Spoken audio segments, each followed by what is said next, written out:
O yung mga nagugumon po sa online gambling o yung pagsusugal, makinig ho kayo dahil sa meron pong mensahe ang Malacanang sa pamamagitan ni PCO Undersecretary Claire Castro na wala raw kayong utak. At ngayon parang magsisilbi pa kayong pabigat at intindihin ng gobyerno dahil sa kayo ay nagumon dito po sa online gambling. Naku, grabe ho ngayon mga kaumayan. At talaga namang, kasi lahat to, alam nyo sa online gambling, ay wala na po itong pinipiling edad kasi pwede ka nang magsugal sa online at hindi naman nakikita kung talagang totoong 18 anyos pataas ka, di ba? So dito ho ay isa ho ito sa talagang panganib na dapat ho ay kaharapin at ito ho ay responsibilidad ng gobyerno. Pero ngayon, may binabanggit ho, ito pong si Attorney Claire Castro, na naku, wala kayong mga utak eh. Wala ho kayong strategy, estratehiya at diskarte. At bakit kayo nagpagupo dito sa online gambling? Alam nyo ho mga kababayan, hindi na po bago ito sa atin. Sa panahon po ng Duterte administration, ay kung inyo po matatandaan yung online sabong, yung e-sabong, at na kung saan talagang napakarami po ng mga kababayan natin ang naging sabihin natin na naging gumon, talagang naging addict ko, di ba? Dito po sa pagsusugal nito at maging yung mga nasa abroad, yung mga OFW at may mga lumabas din na mga minor de edad ang talagang naapektuhan at talagang nagumon dito po sa isabong na yan. Parang ganito rin ho mga kababayan. Ito hong online gambling na ito. Siguro kayo ho, halos lahat ho naman tayo, merong mga smartphone at di ba nakikita ho natin mismo yung mga nag-i-endorso pa, mga kilalang personalidad Di ba, mga artista na talagang ikaw ay hinikayat na magsugal online. Pero dito ho ay parang hindi po nararapat para po sa isang opisyal ng gobyerno na pagsalitaan yung mga kababayan natin na nagumon dito po sa online gambling o online sugal na ito. Kasi ako, matagal na ho akong komentarista at sa bilang mamamahayag, dapat ho ituring ho ito ng mga biktima. Kasi sino ba naman ang may gusto na sila ay magugumon at mahuhulog sa, di ba, mauubos ang iyong mga ari-arian o pera at, di ba, at maaaring masira ang pamilya dahil lamang sa sugal. Ito, pakinggan nyo ho mismo, pahayag ng PCO Undersecretary at imbes na kalingain at arugain o pagmalasakitan yung mga nagumon, naging biktima nitong online gambling, ito ho, pakinggan nyo. Mga wala raw kayong utak. Ito ha. Ito po ba ay yung negatibong epekto ng online na sugal ay nakarating na sa Pangulong Marcos at ano po yung maaaring gawin ng ating gobyerno tungkol dito para po maiwasan yung mas malala pang negatibong epekto nito? Opo, nakakalungkot po dahil marami sa mga kababayan natin ang nagugumon sa sugal. Kung gagamitin lamang nila ang kanilang utak, ang kanilang pagdiskarte, hindi na sana sila poproblemahin ng gobyerno. But dahil hindi nila makontrol ang sarili nila sa pagkagumon sa sugal, ay kailangan pa silang intindihin. But anyway, ang pamahalaan naman ay para sa kababayan natin. Nakausap po natin. Okay, so yun po ang pahayag ni PCO Undersecretary Claire Castro na mga walang utak kayo walang estratehiya. Hindi ho kayo alam ni Yusek Castro na ito hong pagkagumon ng ilan nating kababayan sa illegal gambling o lalo na itong online, parang ho itong droga di ba? Kasi yung naging drug addict, hindi mo pwede sisihin na wala kang utak. At ikaw ay walang diskarte sa buhay. So maliwanag ho rito mga kababayan na talagang biktima. Alam niyo ho, sa online gambling, sa umpisa yung iba susubok yan para maglibang. Kasi alam niyo ho kung gaano kakulit yung mga kumpanya na yan na mga online na gambling. Talagang papasok sa feed sa sa iyong telepono o sa iyong computer na talagang hinihikayat ka. Tapos sa mga nag-i-endorso pa yung mga kilalang personalidad, yung mga artista, di po ba, hindi ko nababanggitin kung sino man, pero maingganyo ka Tapos sa umpisa, halimbawa kung mga pa isa-isang daan, sabi, moral naman, 100 eh. Tapos mananalo ka, alam nyo, kadalasan sa sugal eh. Madalas na beginners na nga tinatawag doon, nananalo. Tapos pag nanalo ka, naku, tapos na. Sabi mo, naku, nanalo ka, so magsusugal ka ulit. Pag natalo ka naman, anong gagawin mo? Magsusugal ka ulit, bakit gusto mong bumawi?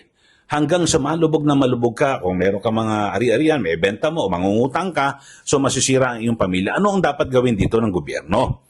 So dapat ay higpitan kasi may mga regulator naman dito na tinatawag. Sila po ang nagbabantay, yung PAGCOR. So yun ho, mga kabayan, dapat hindi ho gagawin ng Malacanang na parang kasalanan na nyo yan eh. Nagumon kayo dyan dito po sa sa sugal na yan. Alam nyo ho, kung matatandaan nyo, noong panahon po ni dating Pangulong Duterte, kasi 'di ba, pinayagan po ito ng gobyerno, 'di ba, ng PAGCOR, yung isabong.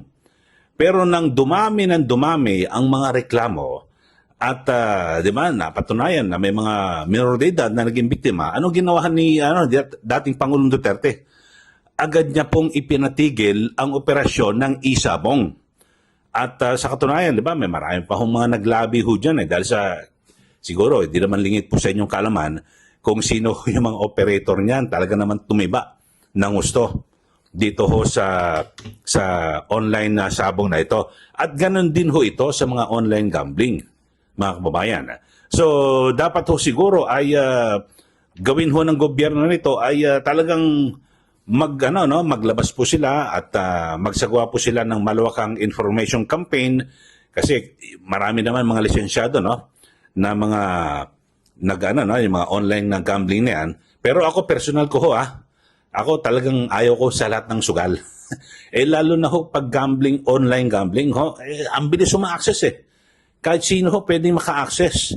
Ito, meron ho isang psychologist ang nagsabi na ito hong pagkagumon sa illegal o sa online gambling ay parang ikukumpara sa pagiging drug addict. Ito, pakinggan nyo ho, St. Luke's psychiatrist Dr. Bernadette Manalo, at tulad daw sa isang drug addict, rehab ang pinakamainam na gamot sa gambling disorder. Sa RAIV of psychiatric disorders, sila para silang they go together. After the big win, syempre parang na-stimulate yung dopaminergic neurons natin, and there goes the feeling of thrill, feeling of pleasure. Kasi feeling mo, okay to, it makes me happy. Pero ang gobyerno iba ito si St. Luke's. Ayun, so yun ho ang binabanggit ho ng doktor ho, mga kababayan, at ang sinasabi, sabi po ng mga eksperto, dapat ho ay siguro iparehab. Kasi talagang problema, sabihin nun natin, 'di ba, biktima katulad sa mga sa illegal na droga, 'di ba? Yung iba talagang nahuhulog po sa pagiging drug addict. Ano pong ginagawa? Imbis na kondinahin, dapat ho talagang tulungan na makabangon at makapagbagong buhay. Tulad ho rito, halimbawa nagumon ka sa illegal gambling. Ang gawin po ng gobyerno ay talagang paigtingin yung kanilang kampanya, programa para masakip. Kasi alam nyo ho, kapag pinabayaan ho ito ng gobyerno, mawala kayong utak eh. Sabi ho ni si Claire Castro, wala kayong diskarte. Ngayon, intindihin pa kayo ng gobyerno. Yung si Claire Castro, pinapasweldo ka ng taong bayan, ano ba yan?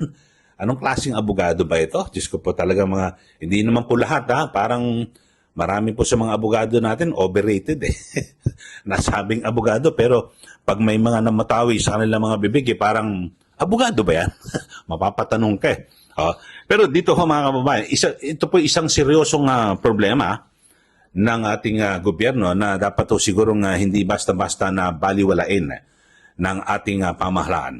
Kasi, di ba, yung isabong na ito, pwede maging maging bahagi ng sakit ng lipunan.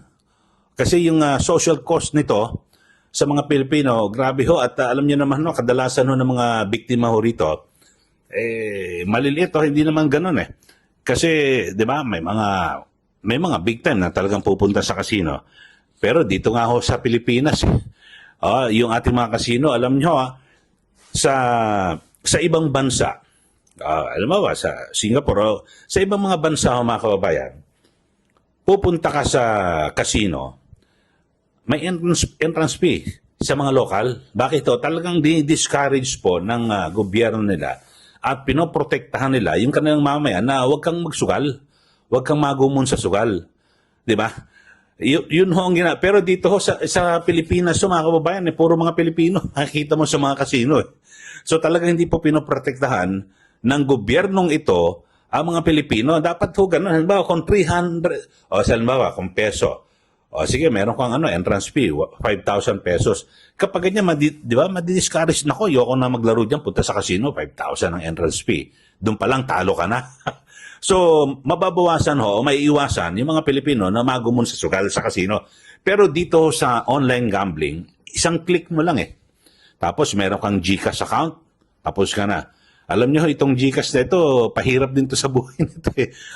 Bagamat kung gagamitin mo sa tama, okay naman. Pero dito ho, nagagamit ho ito sa mga ganito, mga isabong na yan, at iba't ibang mga transaksyon, mga kababayan. Siguro, maganda talagang higpitan din ang pag-regulate dito po sa GCash na ito.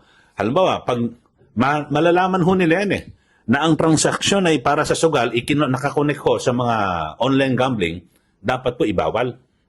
Ako, yun lang ho ako pananaw, ipabagwawal. Pero yung mga transaction na may babayaran, kasi convenient nga naman, halimbawa, may babayaran ka sa singil sa kuryente, sa tubig, sa cellphone mo, etc. Madali ho dahil hindi ka napipila, di po ba? Hindi ka na pupunta sa mga, kung ano man, mga bayad center na yan. So, okay ho yan. Tapos may papadala ka sa probinsya, di ba? May mga, may i-charge lang sa'yo ng konti, okay na ho yun. Pero dapat ho, itong GCash na ito ay binabantayan. Halimbawa, yung transaksyon ay nasa online gambling. Dapat bawal ho yung ganon. Di ba? Higpitan ho. Sana ho ganon ho mga kababayan. Bagamat alam natin na talagang marami po nakikinabang dito po sa online gambling. Siguro dapat po maprotektahan din naman ng mga Pilipino at malimitahan ang ating mga kababayan. At siguro magpatuloy ng dagdag na kaalaman o information drive para po sa mga Pilipino na huwag ka na magsugal. Yung online gambling na, yung iba ginagawang libangan lang eh. Naku, mura lang naman eh. Pero nanalo ka. O gusto mo ulit ng manalo ng marami. Natalo ka. So gusto mo namang bumawi. Talo ulit. Bawi ulit. Mangungutang. Ang masaklap ho nito mga kababayan, ito ho kapag ang isang tao, halimbawa, di ba, alam naman ng tao, naku, pansusugal mo lang hindi ka na pautangin. Anong kasunod niyan? Naku, baka gumawa na ng krimen. Yun po ang ating iniwasan. Dapat ho, maging maingat po ang Malacanang dito sa mga ganyang mga pahayag. Dahil sa baka mauwi naman at yung maitulak mo ang isang taong nagumon sa online gambling sa paggawa ng krimen. Kasi pag alam na ho, ikaw ba, nangutang sa'yo, alam mo naman ipansusugal, ba't mong pautangin? Di ba? So ang gagawin niyan, mapipilitan siyang gumawa ng krimen. Ganun ho ito mga kababayan. Parang droga rin ho yan, di ba? Sa mga nakarang kampanya ng Duterte administration, marami po yung mga drug addict ay nai-involve sa mga krimen. So yun po mga kababayan, yun lang naman ang aking binabanggit. Pero sa mga pangkalahatan ating usapan ho ngayon sa mga bago lang ho sa ating channel.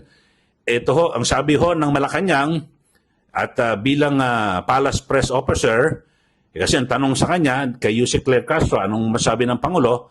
So parang ito na rin ho, ang sinasabi ni Pangulong Marcos Jr. mismo, wala kayong utak. Wala kayong silbi. Intindihin pa kayo ng gobyerno. Wala kayong diskarte. Bakit kayo na-addict dyan sa sugal na yan, online gambling? Parang ganun po ang lumilitaw na mensahe. Dahil ang pahayag na yan ay galing mismo kay PCO Undersecretary Claire Castro. Okay, sa mga bago lang po sa ating channel, mag-subscribe na po kayo. At huwag niyo pong kalimutan na i-like at i-share para kayo po laging updated dito po sa ating mga ginagawang pagtalakay sa mga issue ng bayan. Trabaho lang po walang personalan. Muli, ito po si Kaeli. Magandang araw po sa ating lahat.